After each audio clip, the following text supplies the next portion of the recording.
All right, Joshua 16. Let's call this one however. Why? Because that is one of a series of qualifications that are really going to sum up what is going on in these chapters, meaning 15, 16, and really going back to 13, because it's going to talk about, as we mentioned before, the allotments of the territories, but, which is another phrasing of however, and yet is going to be another qualification that is used for the portion of the territories that they do not clear from the previous inhabitants, and how God has already promised that that's going to present a problem to them.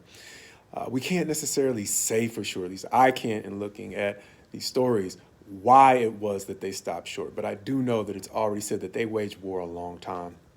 And as we already talked about, we pray for rest over and over again during this holiday season. Sometimes you can get rest over the holidays, sometimes you just can't. But either way, we all need rest at a certain point. And the reason is our judgment isn't as good as it could be, like we mentioned in a video called Common Sense. Sometimes our common sense isn't as good as it could be on full rest. But life doesn't always afford us the opportunity to be super well rested when we have to make important decisions. Therefore, the encouragement here is not to stop short. Why?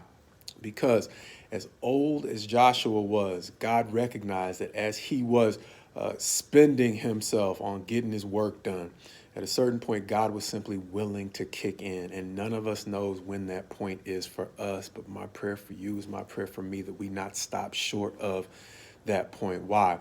Because the assistance that Joshua was able to get from God by divine intervention is something that these tribes ended up missing out on because they stopped short of doing all that was necessary to do. Going back to an early part of the story of the Exodus, after they broke free from Pharaoh, after they sung the song of Moses, the great victory at the Red Sea, they quickly began to fall short when adversity set in.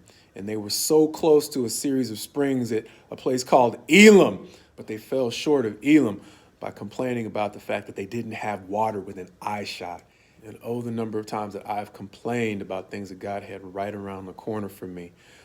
If I would have only kept going, and understanding that to the degree we have life left to live, we have either the joys of realizing all those things God will do on our behalf if we carry on just a little bit longer in the direction he's told us we need to go. But we also have the potential for all the disappointment that goes along with stopping short and realizing how close we were. And so even though I often say my prayer for you is my prayer for me, this is one of those times where I am asking for genuine prayers from everybody who's willing to pray for me to be encouraged to keep going and not stop short of the help that God is willing to give me to do the things that he has called me to do. But the fact that I'm requesting your genuine prayers does not in any way compromise the fact that I still say my prayer for me is my prayer for you, that none of us fall short of getting to see the ways in which God is willing to intervene in situations where we just don't know how long we can keep going. Because no matter how much rest we might get over this Thanksgiving weekend, our tank is probably still going to run low again. But this promise is sure. Isaiah 40, verse 30 says, even youths shall faint and be weary, and young men shall fall exhausted. But they who wait for the Lord shall renew their strength. They shall mount up with wings like eagles. They shall run and not be weary. They shall walk and not faint. And as the song goes, teach me, Lord, to wait. Which is why we often say God's best to you as you go forward in him. This time, waiting on him to renew your strength. Next time, you feel like it's running low.